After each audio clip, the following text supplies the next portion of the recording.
Happy New Year, everyone. Happy New Year. Hope you guys had a good festive period, good Christmas and New Year, and welcome to episode number two. Yeah. 2021. Scary, isn't it? How quickly that year passed. Yeah. Glad to see the back of it, though, to be fair. So, hope everyone's doing well and had a nice time with their family. And yeah, here we are into the new year. So, hopefully, a better year for everyone this year. Dram number 2. Very, very different from the last one. As we said in the sort of first episode, we really wanted to do stuff you wouldn't normally get or maybe think of buying. So, one thing that we get kind of chat about a lot and get asked about a lot is Japanese whiskey. So we've decided to pick a Japanese whiskey that is really different for many reasons, which we'll chat about. But taste-wise is very different as well. I think we both agree we love this dram, actually. Yes, I would really, really like it. But yeah, I think we'll just tell you a little bit about our experience of Japanese whiskey and a little bit about the history. So I think you're probably the man to talk to about Japanese whiskey. I feel like Japanese whiskey is a little bit still misunderstood by most people. I think in whiskey circles, it's been no secret for a long time now that Japan is producing some world-class stuff. But one comment that I still often hear when I talk to people about whiskey is, "Oh no, I only want to drink Scotch," and I think that's really unfair. And really, you're just missing out on some fantastic whiskey. Totally. I mean, it's been going for almost 100 years as an industry. Yamazaki was the first Japanese whiskey distillery, and that was founded in 1923, so really not far off 100 years since that's been around. There's two real giants of Japanese distilling. There's Suntory and there's Nikka, and what we're going to be trying today is Nikka Coffey Grain. And it gets its name from a coffee still, which was invented by an Irishman called Aeneas Coffey. It's not coffee flavoured, although coffee is a tasting note that I think you can pick up in the whiskey. It's funny when people come into the bar and they try it. There's this one which is Nikka Coffey Grain, and then they make one called Nikka Coffee Malt. And as soon as people smell it, it's that perception thing, isn't it? And they're like, "Oh, I can smell the coffee." And we're like, "That's not what it means." And you're like, "Do I tell them? Do I not tell them?" And yeah, we tend to tell them just because it's actually the name of the guy who invented the still, not coffee as in coffee. But yeah, you can play that trick with the spare one you've got and give that to your friend and say it's a coffee flavoured dram and see what they say. So yeah, a little bit unusual in that this isn't actually pot distilled whiskey, it's column distilled whiskey, and that means that it's a continuous process, whereas pot stills produce batches. If you think of a distillery in Scotland, when you walk in, they have these kind of stills that are shaped like this, and then they go up like this, whereas a column still or a coffee still is kind of straight up like this, and this one actually has two side by side. I think the main differences in flavour are, it produces a higher percentage of spirit, so off a pot still you probably got mid-60s. Yeah, the spirit running off that would probably be sort of between 60 and 70%. Yeah. Maybe the low 70s. That's and with this it's going to, it can actually produce rectified spirit up to about 95%. Yeah. The other sort of difference that we're going to be looking at today is this is actually produced from grain. So rather than being produced from 100% malted barley, which is the case with a single malt Scotch, this is normally produced from a combination of, it could be corn, it could be wheat. I think it's mainly corn. Mainly corn in this one. But yeah, it's cool. A little bit different. So let's open her up. So I'm jealous. You beat me to it. Now, one thing that I think that's annoying. The Japanese whiskey market has over Scotch is fantastic packaging. It's little things. It is the little things. The little things. See, when you open bottles daily in a bar and you get bad seals and bad things, and there's customers looking at you. Corks break all the time. Never a problem with a screw top. So, however, you do miss the pop. You do miss the pop. The one thing I would say.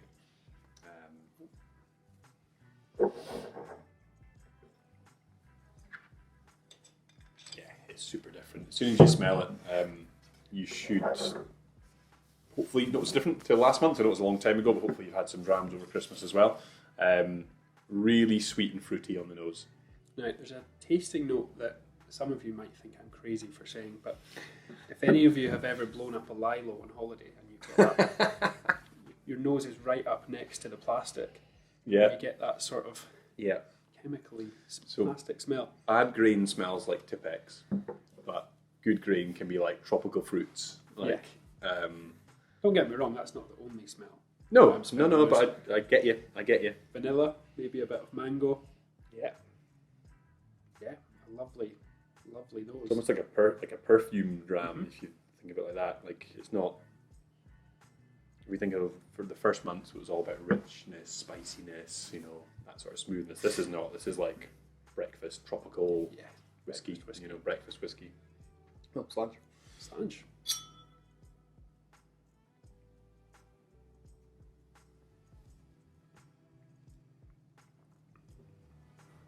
So, something that you might notice, and something that I really like about this dram, it has a lovely sort of silky texture. Yeah.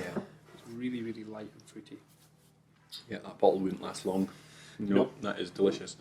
But we do love Japanese whiskey, but I think it is probably worth talking a little bit about the downsides of the Japanese whiskey market as well. When it comes to rules and regulations, Scotch is very, very tightly regulated, and that's part of the reason why it has its status worldwide.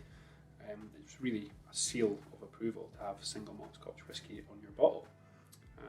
When it comes to Japanese whisky, the rules are a little bit less strict. So you can actually import whisky that's been made elsewhere, maybe in Scotland, and blend it with a little bit of whisky that's been made in Japan, and then export that back to the world and call it Japanese single malt whisky.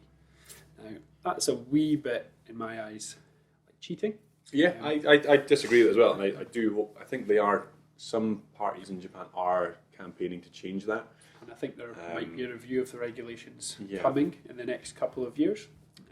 But it's worth noting that Nikka actually own Ben Nevis Distillery, which they acquired in, I think, 1989. Yeah. And Some of that might be made in Fort William. you never You know. never know. Yeah. Actually, not this one because this is grain. This is great, But which has been produced at Miyagikyo Distillery, Yeah. I believe. Yeah. But if you've ever tried Nikka from the barrel, then it's likely that some of that's Ben probably Nevis. come from Ben Nevis. So left Fort William, went to Japan, and then came back to Inverness. So You've made that trip before. I have made that trip before, not via Fort William, but so yeah, I've been lucky enough actually to go over to Japan, and their whiskey culture is great. As I say, I have a lot of time for Japanese whiskey and just their culture in general. So, like the British have a gin and tonic, they will have what's called a highball. Yeah, I mean, would I try a highball with this? I mean, yeah, I probably would.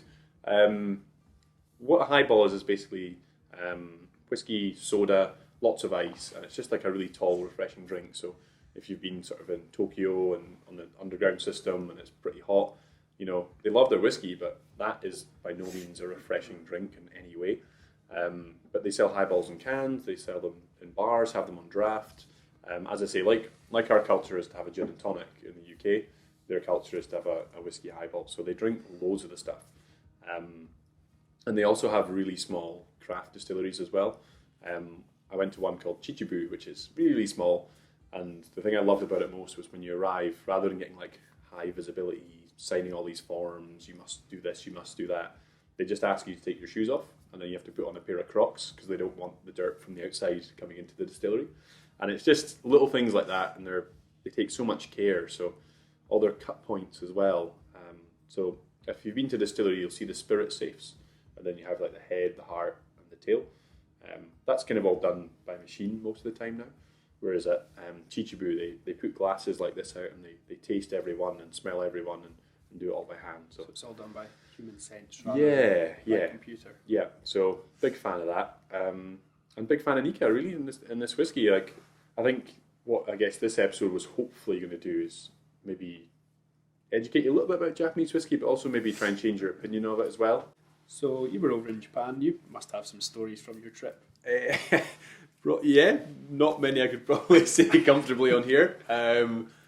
Yeah, I mean it's a very different culture. I think I was there with Adam, who basically one of my best pals, and he's quite a big lad, and we always we were there for the Rugby World Cup, so he was always wearing a Scotland top, and so many people just kept pointing at him saying, "Oh, player," and to begin with we were like, "Oh no," but in the end we're like, yeah, he's a player, and we got into some great places because of it.